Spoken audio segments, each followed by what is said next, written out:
What happens when one of Hollywood's most outspoken actors sits down with a television host known for his aggressive questioning style? Well, you're about to find out, and trust me, it gets intense fast. Make sure to hit that subscribe button and drop a comment below, because this story is going to blow your mind. Samuel L. Jackson walked into the Good Morning America studio that morning expecting a routine promotional interview for his latest film. The legendary actor, known for his commanding presence both on and off screen, had done hundreds of these interviews over his decades-long career. But what he didn't expect was George Stephanopoulos in one of his most confrontational moods. The tension started building even before the cameras rolled backstage. Jackson could hear Stephanopoulos talking to his producers about wanting to dig deeper than the usual fluff questions. "I'm tired of these softball interviews," Stephanopoulos was saying, his voice carrying that particular edge that his colleagues had learned to recognize as trouble brewing. When Jackson took his seat across from the host, the atmosphere in the studio felt different. The usual pre-interview small talk was clipped and perfunctory. Stephanopoulos barely looked up from his notes as he adjusted his tie and checked his earpiece. The crew seemed to sense something was off too, glancing nervously between the two men as they prepared for what they thought would be a standard entertainment segment. "We're live in 30 seconds, the floor director announced. And that's when Stephanopoulos finally made eye contact with Jackson. There was something cold in his gaze, something that suggested this wasn't going to be the friendly chat the actor had been promised. "Good morning, I'm George Stephanopoulos, and we're here with Samuel L. Jackson," the host began once they were live, his professional smile not quite reaching his eyes. "Samuel, thanks for joining us this morning to talk about your new film." "Good morning, George," Jackson replied, settling back in his chair with that characteristic confidence that had made him a screen legend. "Happy to be here." But Stephanopoulos wasn't interested in pleasantries. Almost immediately, he shifted into attack mode. "Samuel, before we talk about the movie, I want to address something that's been bothering me about your recent comments regarding the film industry. You've been quite vocal about certain issues, and frankly, some people are questioning whether you're the right person to be making these statements." Jackson's eyebrows shot up. This wasn't what they'd discussed with the producers. "I'm sorry. What exactly are you referring to, George?" "Well, you've made some pretty strong accusations about how the industry operates, about fairness and representation, but when I look at your career, you've been one of the biggest beneficiaries of that same system you're now criticizing. Isn't that a bit hypocritical?" The studio fell silent except for the low hum of the cameras. Jackson leaned forward slightly, his voice remaining calm, but with an edge that anyone who knew him would recognize as a warning sign. "George, I think you might want to clarify what you mean by that, because it sounds like you're suggesting I don't have the right to speak about issues I've experienced firsthand." Stephanopoulos pressed on, seemingly oblivious to the dangerous territory he was entering. "I'm just saying that for someone who's made millions of dollars from this industry, complaining about it seems a bit rich, don't you think? You've been in some of the biggest blockbusters of all time. How exactly have you been disadvantaged?" "Hold up," Jackson said, his voice dropping to that low, measured tone that had intimidated countless characters on screen. "Are you seriously sitting there trying to tell me that because I've been successful, I should just shut up about the problems I've seen and experienced? That because I've made money, racism doesn't exist?" The host shifted uncomfortably, but doubled down. "I'm not saying racism doesn't exist, Samuel. I'm saying that maybe someone in your position isn't the best spokesperson for these issues. Maybe someone who hasn't benefited so much from the system would have more credibility." Jackson's jaw tightened visibly. The cameras caught every micro-expression as his famous intensity began to build. "More credibility? George, let me explain something to you. The fact that I've achieved success doesn't erase the years of being typecast, of being told I was too this or too that, of watching less talented actors get roles because they fit a certain look. Success doesn't immunize you from discrimination. It just gives you a platform to talk about it. But Stephanopoulos wasn't backing down. If anything, he seemed energized by Jackson's reaction.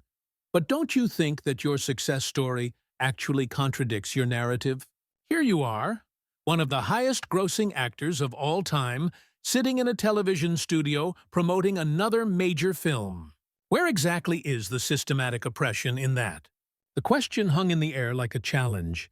Jackson stared at Stephanopoulos for a long moment, and viewers at home could practically see the temperature in the room dropping. When he finally spoke, his voice carried the kind of quiet authority that made people listen. George, I'm going to give you one chance to rethink the direction of this conversation, because right now, you're sounding like someone who's never had to fight for anything in your life. You want to talk about my success? Let's talk about how I had to work twice as hard for half the recognition for the first 20 years of my career. Let's talk about the scripts I was offered that were nothing but stereotypes. Let's talk about the meetings where I was told I was too intimidating, too urban, too whatever code word they were using that week. Stephanopoulos leaned back slightly, but his voice remained challenging. But that's ancient history now, isn't it? The industry has changed. You've been in some of the most prestigious films of the last 2 decades. Marvel movies? Quentin Tarantino films? Major studio pictures? How is that not progress? Progress. Jackson's voice rose slightly, just enough for everyone in the studio to feel the shift. George, do you know how many times I've been the only black actor in those big-budget films? Do you know how many times I've walked onto sets where people assumed I was there to deliver lunch instead of deliver lines? Progress isn't one person breaking through barriers. It's tearing those barriers down for everyone. The host seemed to sense he was losing control of the interview, but instead of pulling back, he pushed harder. Samuel, with all due respect, you're starting to sound like someone who's looking for problems where they don't exist anymore. Maybe the real issue is that some people just don't want to admit that things have gotten better. That was the moment everything changed. Jackson's eyes flashed with something that made everyone in the studio suddenly very aware of why he'd been so convincing, playing intimidating characters throughout his career. When he spoke, his voice was deadly quiet. George, I need you to be very careful about your next words, because you're about to cross a line that you really don't want to cross. But Stephanopoulos either didn't hear the warning in Jackson's voice or chose to ignore it completely. The host had clearly decided that this was his moment to make a name for himself by taking down one of Hollywood's biggest stars, and he wasn't going to back down. Now, Samuel, I think what's happening here is exactly what I'm talking about, Stephanopoulos said, with a condescending smile that made the crew members exchange worried glances. The moment someone asks you tough questions about your positions, you resort to intimidation tactics. Isn't that exactly the kind of behavior that gives your critics ammunition? Jackson sat perfectly still for a moment, processing what he just heard. The studio was so quiet you could hear the ventilation system humming overhead. When he finally responded, his voice had taken on that measured, dangerous quality that anyone familiar with his work would recognize. Intimidation tactics, Jackson repeated slowly, each word deliberate and precise. George, let me be crystal clear about something. Me telling you that you're about to cross a line isn't intimidation. It's a courtesy. It's me giving you a chance to remember that you're supposed to be a professional journalist, not some tabloid hack looking for a gotcha moment. Stephanopoulos' face flushed slightly, but he pressed on. I'm asking legitimate questions about your public statements. If you can't handle that kind of scrutiny, maybe you shouldn't be making those statements in the first place. Handle scrutiny? Jackson's laugh was sharp and humorless.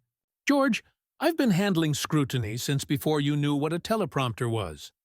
But there's a difference between legitimate questions and what you're doing right now, which is trying to delegitimize my experiences because they don't fit your comfortable narrative. The host leaned forward, sensing what he thought was an opening. Your experiences or your agenda? Because from where I'm sitting, It looks like you're using your platform to push a particular political viewpoint. And when someone challenges that, you get defensive. That's when Jackson's composure finally cracked. Just slightly, but enough for everyone watching to see the flash of genuine anger in his eyes. Political viewpoint, George. Equality isn't a political viewpoint. It's a human right. But I guess that's something you wouldn't understand. Sitting in your ivory tower, never having to worry about whether you got a job because of your talent or because you fit someone's idea of what a person in your position should look like. Stephanopoulos bristled at the personal attack. Now hold on just a minute. I've worked hard to get where I am, and I don't appreciate the implication that I haven't earned my position. Oh, you don't appreciate it? Jackson's voice dripped with sarcasm. Well, imagine how I feel when you sit there and imply that my decades of experience with discrimination don't matter because I eventually found success despite it. The difference is, I'm not questioning your right to have your job. I'm questioning your competence to do it. The tension in the studio had reached a breaking point. Producers were frantically whispering into their headsets, and camera operators were zooming in to catch every facial expression. This had gone far beyond a standard interview and was rapidly becoming something else entirely. My competence? Stephanopoulos' voice rose, his professional demeanor finally starting to crack. I've been doing this job for decades. I've interviewed presidents, world leaders, Nobel Prize winners. I think I know how to conduct an interview. Jackson shook his head slowly, a bitter smile playing at the corners of his mouth. George, interviewing presidents doesn't make you presidential. And right now, you're acting like someone who's never been told no in his life. Throwing a tantrum because your guest won't play along with your little ambush. Ambush? Stephanopoulos shot back. This is journalism, Samuel. This is what happens when public figures make controversial statements. They get asked about them. If you can't handle that, maybe you should stick to reading scripts instead of writing op-eds. The insult hung in the air like a slap. Jackson's eyes narrowed. And when he spoke, his voice carried the kind of controlled fury that had made him one of the most compelling actors of his generation. Did you just tell me to stick to reading scripts? Jackson asked, his voice so quiet that everyone in the studio had to strain to hear him.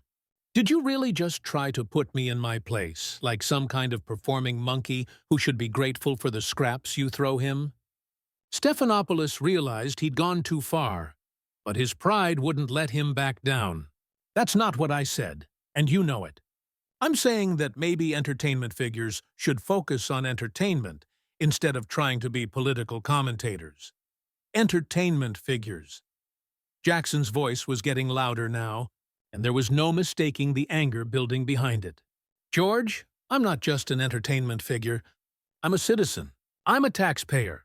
I'm a human being with eyes and a brain and 5 decades of life experience.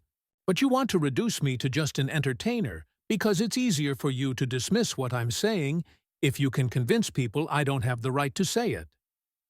The host was sweating now, beads of perspiration visible on his forehead despite the studio's air conditioning. Samuel, I think you're reading things into this conversation that aren't there. I'm simply trying to have an honest discussion about your public statements. Honest. Jackson laughed, but there was no humor in it. George, there's nothing honest about what you're doing. You came into this interview with an agenda, and that agenda was to make me look like an angry black man who doesn't know his place. Well, congratulations. You got half of it right. I am angry, but not for the reasons you think. Stephanopoulos tried to regain control of the situation. I think we're getting off track here. Let's try to refocus on your new film, which is why you're here. But Jackson wasn't having it.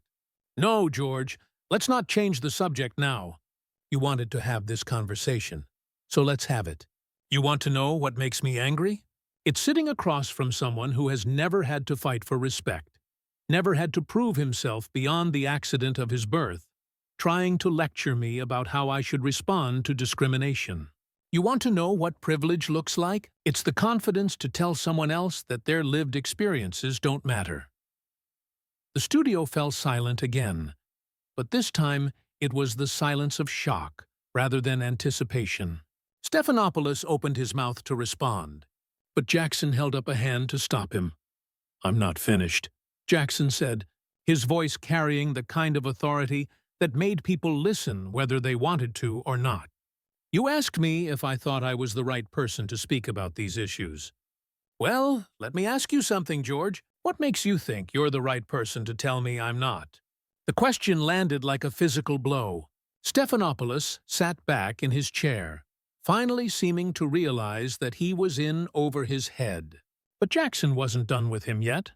Stephanopoulos tried to recover his footing, but Jackson had seized complete control of the conversation. The host's carefully constructed persona was cracking under pressure, and everyone in the studio could see it happening in real time. "Samuel, I think you're mischaracterizing what I'm trying to do here," Stephanopoulos said, his voice noticeably shakier than it had been at the start of the interview. "I'm just asking the questions that our viewers want answered." Jackson's response was swift and devastating. "Your viewers, George, your viewers tuned in to hear about a movie, not to watch you try to humiliate a guest for your own ego. But since you brought up what people want to know, let me tell you what I think they really want to know. They want to know why a supposedly professional journalist thinks it's appropriate to ambush someone who came here in good faith." The host's face was now visibly red, a combination of embarrassment and anger. "This isn't an ambush. It's journalism. Real journalism asks hard questions." "Hard questions?" Jackson's voice rose to a level that made the sound technicians wince. "George, you haven't asked me a single hard question this entire time. You've made accusations, you've dismissed my experiences, and you've tried to silence me. That's not journalism. That's just bad television." Stephanopoulos made one last desperate attempt to regain control. "Samuel, I think you're being overly sensitive about this. Maybe, if you could just answer the questions instead of attacking me personally, we could have a productive conversation." That was the final straw. Jackson stood up so abruptly that his chair rolled backward, the sudden movement causing everyone in the studio to jump. His imposing figure cast a shadow over the still-seated host as he looked down at him with undisguised contempt. "Overly sensitive." Jackson's voice was now at full volume, filling every corner of the studio. "George, you have spent the last 10 minutes trying to tell me that my life experiences don't matter, that my success invalidates my right to speak about injustice, and that I should just shut up and be grateful. And when I respond to that with anything other than submissive gratitude, you call me overly sensitive." Stephanopoulos shrank back in his chair, finally seeming to understand the magnitude of his miscalculation. "Samuel, please sit down. Let's try to have a civil conversation." "Civil?" Jackson's laugh was harsh and bitter. "You want to talk about civil? George, there was nothing civil about your approach from the moment I sat down. You came into this with preconceived notions and a script designed to make me look bad. And now that it's backfiring, you want to hide behind calls for civility." The host tried one more time to salvage the situation. "I was just trying to challenge your positions, to give you a chance to defend your statements. Isn't that what good journalism is supposed to do?" Jackson leaned forward, placing his hands on the desk between them, his voice dropping to that dangerous whisper that had made him famous. "George, let me explain something to you about challenging positions. When you challenge someone's position, you engage with their arguments. You present counter-evidence. You ask probing questions that force them to think deeper. What you don't do is attack their right to have those positions in the first place." The silence that followed was deafening. Stephanopoulos sat frozen, seemingly unable to formulate a response. The crew members were looking anywhere but at the two men, clearly uncomfortable with the level of tension in the room. Jackson straightened up, adjusting his jacket with deliberate precision. "You know what the real tragedy is here, George? You had one of the most respected actors in Hollywood sitting across from you. Someone with decades of stories, insights, and experiences that your viewers would have found fascinating. Instead of tapping into that, you decided to turn this into some kind of gotcha moment for your own gratification. Stephanopoulos finally found his voice, though it came out as little more than a croak. Samuel, I think there's been a misunderstanding here. Maybe we can start over. Talk about your film like we originally planned. Start over? Jackson's eyebrows shot up in disbelief. George, you can't unring a bell. You can't spend 15 minutes disrespecting someone and then ask for a do-over when it doesn't go the way you plan. That's not how respect works, and it's certainly not how professional relationships work. The host made one final desperate plea.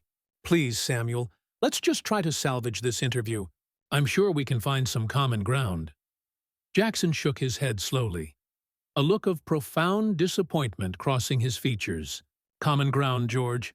The only common ground we have is that we're both sitting in this studio right now, and frankly, I'm about to change that. Stephanopoulos' eyes widened as he realized what Jackson was implying. Wait, you can't just leave. We're in the middle of a live broadcast. Watch me, Jackson replied, his voice carrying the finality of a judge's gavel. You see, George, that's the beautiful thing about being Samuel L. Jackson. I don't have to sit here and let someone disrespect me for the entertainment of morning television viewers. I have enough self-respect to walk away from people who don't know how to treat others with basic human dignity. The host's professional mask finally slipped completely, revealing the panic underneath. Samuel, please think about what you're doing. This will be everywhere in an hour. Is this really how you want to be remembered? Jackson paused at the edge of the set, turning back to face Stephanopoulos one last time. George, I've been in this business long enough to know that how I'm remembered depends entirely on who's telling the story. And something tells me that when people see this footage, they're going to remember the host who thought he could bully Samuel Jackson and learn the hard way that some people don't play those games. With that, Jackson walked off the set, leaving Stephanopoulos sitting alone at the desk, his mouth opening and closing like a fish out of water. The cameras kept rolling for several more seconds, capturing the host's stunned expression as he tried to process what had just happened. We'll be right back after this commercial break, Stephanopoulos finally managed to say, his voice barely above a whisper. But everyone watching knew that when they came back, Samuel L. Jackson would be long gone, and George Stephanopoulos would have to explain to his producers, his network, and his viewers exactly how he had managed to single-handedly destroy what should have been a routine promotional interview. The aftermath in the studio was immediate and chaotic. Producers rushed onto the set, crew members stood around in shocked silence, and Stephanopoulos sat at his desk, staring at the spot where Jackson had been sitting just moments before, finally understanding the full weight of his professional miscalculation. So, there you have it, folks. That's what happens when preparation meets opportunity. And in this case, George Stephanopoulos was definitely not prepared for the opportunity to interview one of Hollywood's most formidable personalities.